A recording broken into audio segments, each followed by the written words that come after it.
world. I mean, what has the international community done to stop Myanmar's campaign of ethnic cleansing against 1.2 million Rohingya Muslims? It's done nothing.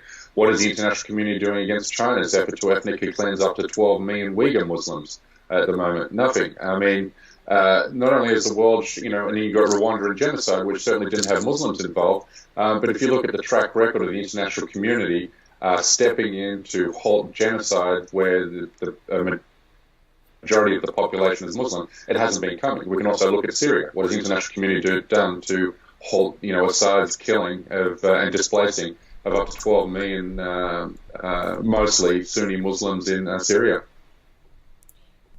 Speaking about, you mentioned China. Talk to us about some of the things like the GPS. You write about you're creating awareness about many things that are going on there. But for people who are ignorant to what is going on, there's many events unfolding. Can you bring us up to speed on that? Yeah, I mean, it's particularly tragic what's happening in what was East Turkestan in the far western region of what is mainland China. East Turkestan was actually its own nation state up until 1949. Then China invaded and occupied the region, and has occupied, that part of China. Well, what really isn't China has occupied East Turkestan ever since. Now, for a long period, the Chinese government left Uyghur Muslims in that region pretty much to their own. But things sort of changed in the 1980s, and China began a crackdown to snuff out any effort by Uyghur Muslims to recreate or to throw off the Chinese occupation. And then you had the war on terror, the U.S. war on terror, which started in 2001. And that gave China a veneer or a fig leaf to carry out what it called its own war on terror against Uyghur Muslims in East Turkestan, conflating, Uyghur Muslim separatist ambitions or aspirations with Islamic terrorism. So that crackdown has been really enforced, particularly in the last decade. So much so that Uyghur Muslims now cannot exit China. Anybody who does exit China is arrested. I've interviewed a number of Uyghur Muslim refugees, one in Australia where his wife and child, they tried to join him after he attained his refugee status in Australia. When they arrived at the airport, she was detained. The 9-month-old baby was also arrested with her. Once the baby turns 1 under Chinese law, they will put her into prison for 5 years, and then they're going to sell the baby on the black market. Now, that's just one case of what's happening there, and the world is completely silent. Now, for other Uyghur Muslims, their cell phones are tracked. Their cars are located with GPS tracking devices. If they want to move out of East Turkestan and maybe go to Beijing or Shanghai, then they have to seek a special permit to do so. They're forced into re-education camps to force them to denounce Islam. Those who do not denounce Islam and then put into either hard labor camps or in prison for up to 5 to 10 years. Even Uyghur Muslim families are forced to have a Chinese communist representative in their home for Chinese nationalist holidays as part of indoctrinating them to the Chinese state ideology.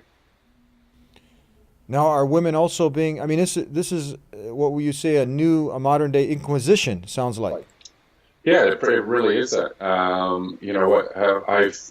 read a story recently he's a white Muslim living in the United States. His wife was detained, arrested, forced conversion, and then in prison she was tortured, where she eventually died. And he's actually trying to sue the Chinese government. He's told me that he's already had 2 assassination attempts on his life. One time when he returned to China and then just sued the Chinese government for the death of his wife, and another time in the US, which he has reported to the FBI. When I asked him for details of how they tried to carry out these assassination attempts, and he said that the Chinese government are very good, particularly their intelligence agencies, at making a traffic accident or making an assassination look like a traffic accident. He believes that 2 attempts on his life were done in that manner.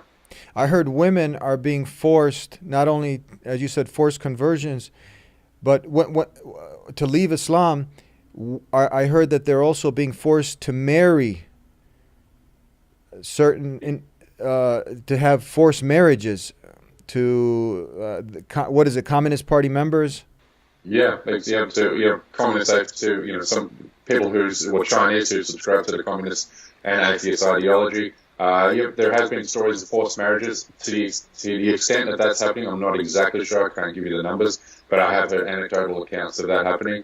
But I mean, families are being separated all the time. I mean, even now, the police, Chinese police in that province, have these new smart glasses. So they wear these glasses which pick up facial recognition, identify facial recognition. That feeds back into a database, and they can identify a Uyghur Muslim on a train, on a bus, on a plane, even walking in the street. And if that Uyghur Muslim is wanted for any reason, it could be a parking violation, then it just gives them an excuse to make the arrest, force them into a re-education camp, and then they're processed accordingly. Wow, this is just so amazing to hear. It's so incredible. You can't wrap your mind. People are sitting at home here and enjoying many of the things that we have. We're not thinking about outside of the box, what's going on in the rest of the world. But this is in our day and age. This is actually happening. What can people do? What can people who have a heart? They want to make a change. What can someone do to speak out against this? What do you suggest?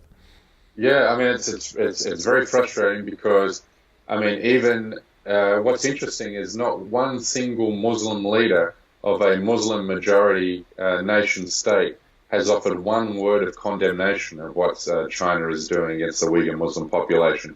And that's for a very simple reason, is China's economic power is so vast and so strong that so many nation states have become interdependent or dependent on the Chinese economy. And they fear that by speaking out and denouncing what China is doing in East Turkestan will result in economic punishment, a loss of trade, a loss of foreign or Chinese investment in their states. So the international community at the nation-state level is completely frozen on the Uyghur Muslim issue, and it's really only left to activists. The only people who are making noise about this are actually Uyghur Muslim refugees who have been fortunate enough to escape China. Tell us. Sorry, to get back to your question. What can we do is just make as much noise as possible. So I speak to Muslims on a daily basis who are completely unfamiliar with what is happening in East Turkestan. So I encourage people to make noise on social media. The more noise, and that gets the ball rolling, and hopefully creating a climate where political action can follow.